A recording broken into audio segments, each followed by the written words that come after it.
السلام عليكم، كيف حالكم؟ كنتمنى تكونوا بخير وعلى خير إن شاء الله.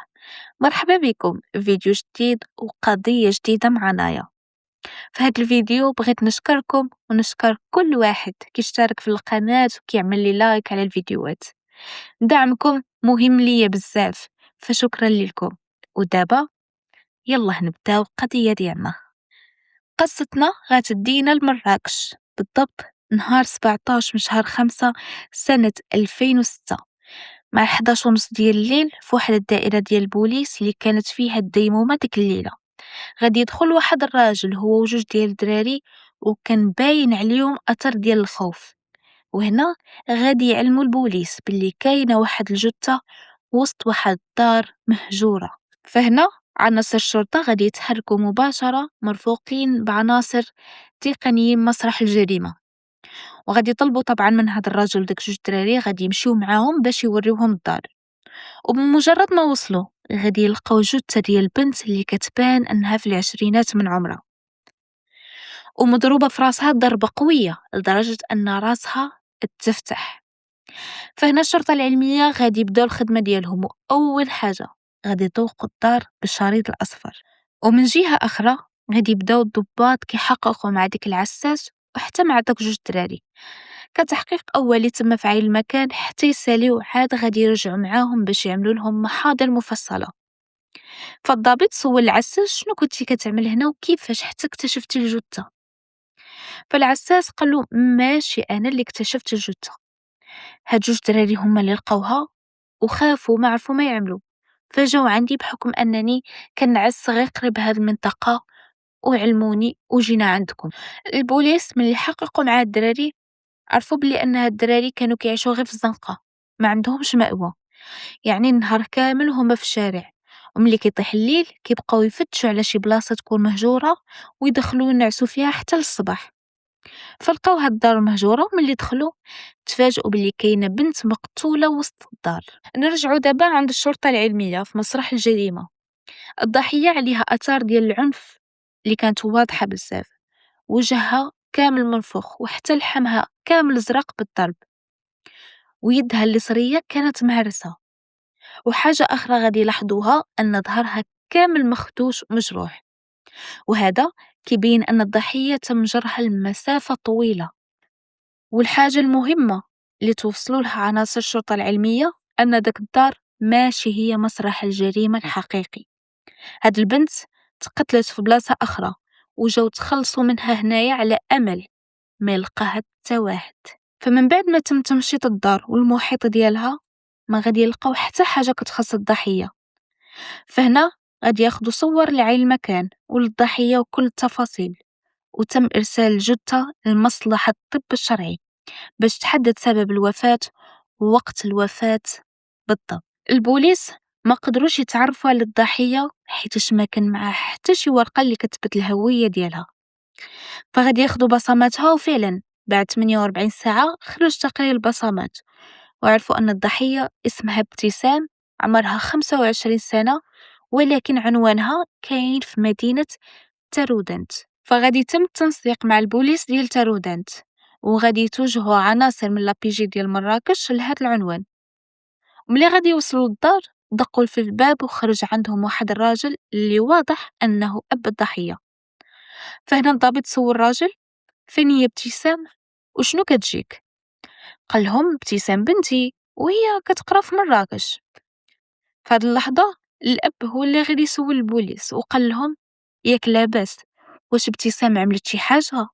الضابط جاوبو وقال له بلي ابتسام تلقات مقتولة والقضية باقي فيها تحقيق، وطلبوا من الأب والأم أنهم يلتحقوا بهم لمدينة مراكش عند الضابطة القضائية اللي شابرة الملف. طبعا الأم والأب دخلوا في واحد الصدمة وحالة حزن كبيرة، الله يكون في عوانهم، ماشي سهل عليهم هاد المصاب الجلل. في النهار الثاني ومن مدينة مراكش حضروا والدين الضحية. أول حاجة غادي يديهم البوليس المستودع الأموات باش يتأكدوا واش هاديك بنتهم ولا لا. واخا البوليس كيكونوا مأكدين، ولكن هذا إجراء قانوني وبالضرورة خصو يتعمل. وفعلا كانت هي ابتسام بنتهم. هنا غادي يمشيو مع البوليس للكوميسارية باش يبداو معاهم البحث.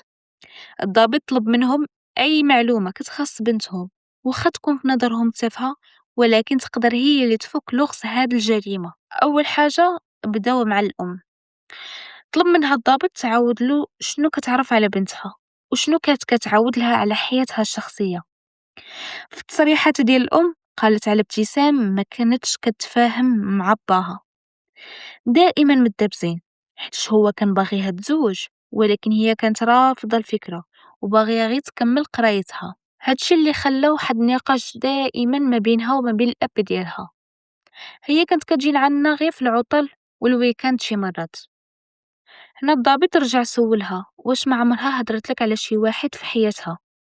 هنا كان جواب ديال الأم فعلا، كانت عاودت لي على واحد السيد الاسم ديالو أيوب وعنده محل ديال الأجهزة المنزلية، وكانت قالت لي بلي هو ناويها المعقول وملي غادي يقرر يجيب والديه ديك الساعة غادي تعلمني باش نوجدو كلشي. وبالنسبة للأب ملي غادي يسولو الضابط ما كانش عنده معلومات كثيرة على بنته. قالوا حنا حتى صحاباتها ما كنعرفوهمش بحكم انها هي عايشة في مدينة اخرى، ما كنعرفوش مع شكون كتمشي ولا مع شكون كتتعامل من غير انها كتقرا في الجامعة. فالبوليس سولوا الاب واش عارف فين كارية بنتك؟ قالهم حيتش انا اللي كريت لها هنا في مراكش مع واحد البنت.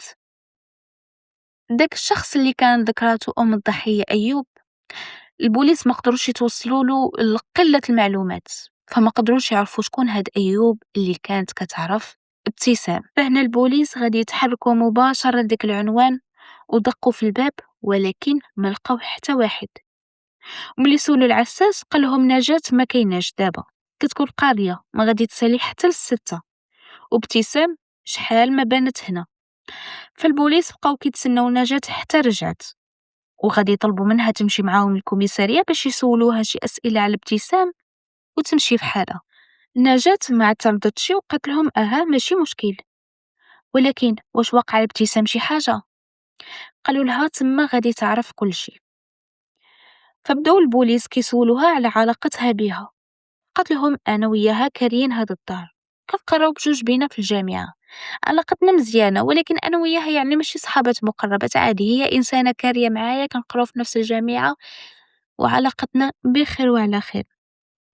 فهنا الضابط غادي يدخل معاها في تفاصيل اعمق، قالها واش ابتسام كانوا عندها شي علاقات، واش كتخرج مع رجال بزاف، واش كتلاحظ عليها شي حاجة من هاد النوع.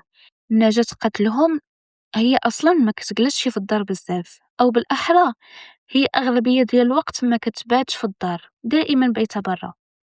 وعلى هضرتها ملي كنت كسولها كتقول بلي كتبات مع شي صاحبتها، يعني شي مرات كتغيب ب3 ايام وحتى لسيمانه. كان عندها صحاب ومخلطين بزاف، ولكن انا ما كنعرفهمش وما عنديش بهم علاقه. البوليس غادي ياخدوا اذن من النيابه العامه باش يفتشوا الدار ديال الضحيه المشتركه مع نجاة، ولكن ما لقاو حتى حاجة تفيدهم، وما لقاو حتى شي دليل اللي يقدر يبين أن نجاة كان عندها علاقة بهذه الجريمة. تقرير الطب الشرعي خرج وجا فيه أن سبب الوفاة الرئيسي هي داك الضربة الكبيرة اللي في راس الضحية، وأنها تعرضت لعنف كبير قبل الوفاة، وأكد أنه تم جرها لمسافة طويلة من خلال داك الجروح اللي كانت في ظهرها، وأنه ملي لقاوها البوليس ما كانش فات على الوفاة ديالها 24 ساعة.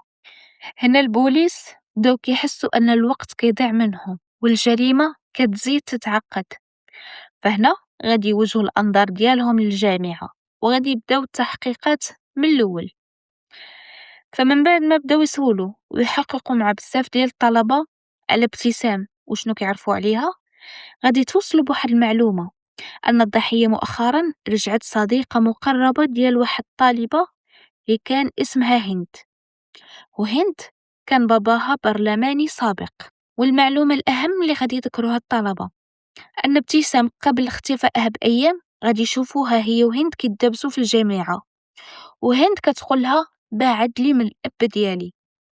فالبوليس غادي توجهوا الإدارة وخداو العنوان والمعلومات ديال هند وتم استدعائها للكوميسارية. فمن بعد ما حضرت هند سولوها البوليس واش عرفتي شنو وقع لصاحبتك ابتسام؟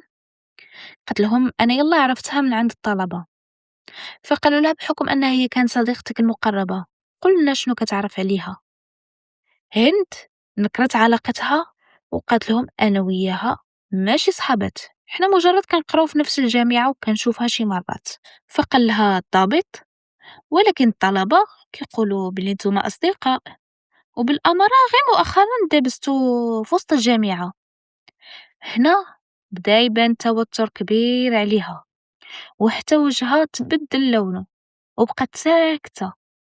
ملي غادي تهضر جاوبت وهي معصبة ونفات ونكرت هادشي كامل.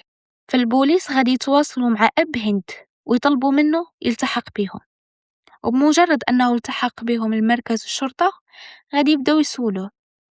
قالوا له واش سبق لك شفتي ابتسام مع هند؟ واش هند وابتسام كانوا بصح صحابات واش كانت كتجي عندكم الفيلا ديالكم؟ الأب حتى هو نكر وقال بلي ما عمرو شاف ابتسام وما كيعرفهاش وما عمرها جات مع هند للفيلا. البوليس هنا عرفوا بلي كاينه شي حاجه، يا اما الاب كيتستر على بنته او لهم بجوج السبب اللي وقع لابتسام، بالاخص لان الطلبه اكدوا للبوليس ان ابتسام كانت كتمشي دائما عند هند للفيلا، وحتى في الجامعه ما كانوش كيتفارقوا. فهنا البوليس غادي ياخدوا اذن المره الثانيه من النيابه العامه باش يفتشوا الفيلا ديال هذا البرلماني السابق. وفي اطار المعاينه اللي غادي يعملوها عناصر الشرطه العلميه لقاو نقاطي ديال الدم في الزليج ديال الحيط. فهنا قرروا انهم يستخدموا ماده اللومينول، واكتشفوا البلايص اللي كان فيهم الدم بكميات كبيره وتمسح. يعني الفيلا كانت هي مسرح الجريمه الحقيقي. وحتى ملي غادي يرجعوا الكاميرات مراقبه اللي كاينه في الشارع اللي فيه الفيلا، فعلا غادي يلقاو تسجيل بأن الضحية ابتسام النهار اللي اختفت فيه دخلت الفيلا وما عاودتش خرجت منها على رجلها، ولكن خرجت بطريقة أخرى. هند والأب ديالها ما قدروش يزيدوا ينكروا من بعد ما واجهوهم البوليس بهاد الأدلة كاملة. وغادي يجي في الاعترافات ديالهم أن هند كتقرا هي وابتسام في نفس الجامعة، ومع المدة ولاو صحابات، وابتسام بدات كتجي عند هند للفيلا. هنا فين غادي يشوفها أب هند وينهار على نهار حتى تعجب بيها. حتى لواحد النهار غادي صارح أب هند ابتسام بأنه كتعجبه وقالها ما غادي خصك معايا تا شي خير. وفعلا ارتبطوا ودازت مدة طويلة حتى لواحد النهار غادي يتقلب عليها في مرة ما بقاش كيهضر معاها وما بقاش باغي حتى يتلقاها.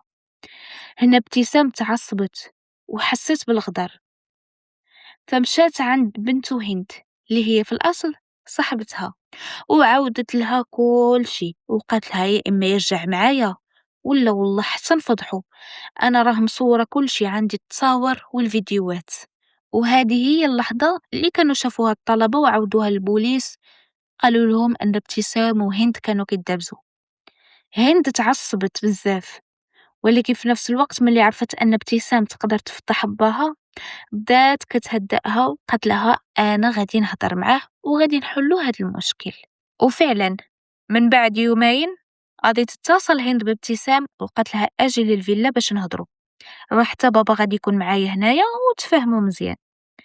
فمشات ابتسام، فغادي يقترح عليها أب هند أنه يعطيها واحد المبلغ في المقابل أنها تمسح داك التصاور والفيديوهات وتخرج من حياتهم وما يكون حتى شي مشكل. ابتسام ما وافقتش على هذا المقترح وبدات غير كتغوت، قالت له انت وعدتيني بالزواج اذا خصك تتزوج بيا. ابد هند مراتو كانت متوفيه، قالت له انت خصك تتزوج بيا اذا انا كنتي كضحك عليا تلعب بيا يومين وترميني. فهنا شاف فيها وقال لها واش من نيتك انا نتزوج وحده في حالك. ابتسام ومن بعد ما قالها بزاف ديال الهضره اللي خلاتها تعصب غادي تهجم عليه وغادي تبدا تضربو. فهنا غادي تدخل هند وبداو كيضربوها بجوج، كيضربوها حتى لحمها كامل تزرق، ومن بعد غادي يشبرها الاب وبدا كيضرب لها راسها مع الزاوية ديال الحيط، ضربة مورا ضربة حتى غادي طيح بابتسام ميتة. وكانت هذه هي الضربة اللي كانت خلات لها راسها مفتوح. هند والأب ديالها ما بقاو عارفين ما يعملوا، حداهم جثة اللي غارقة في دمها، وغادي يبقاو يفكروا ويتسناو حتى تقرب ال5 ديال الصباح. هنا قرروا انهم يهزوا الجثة ويمشيو يفتشوا على شي بلاصة فين يرميوها، وغادي يلقاو هاد الدار المهجورة. غادي ينزلوها ويبقاو يجروا يجروا يجروا حتى حطوها وسط الدار فين لقاو هاداك الدراري، وغادي يرجعوا للفيلا وغادي يمسحوا داك الدم وداك الاثار وغادي يكملوا حياتهم كانهم ما عملوا حتى حاجه. من بعد الاعترافات ديالهم الكامله والمفصله غادي يتحالوا المحاكمه. الاب غادي يتحكم عليه بالمؤبد، وهند ب 18 سنه. كانت هذه هي قضيه اليوم.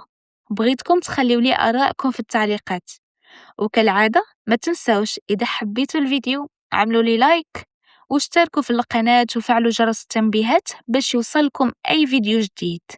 ودابا غادي نقول لكم بسلامة.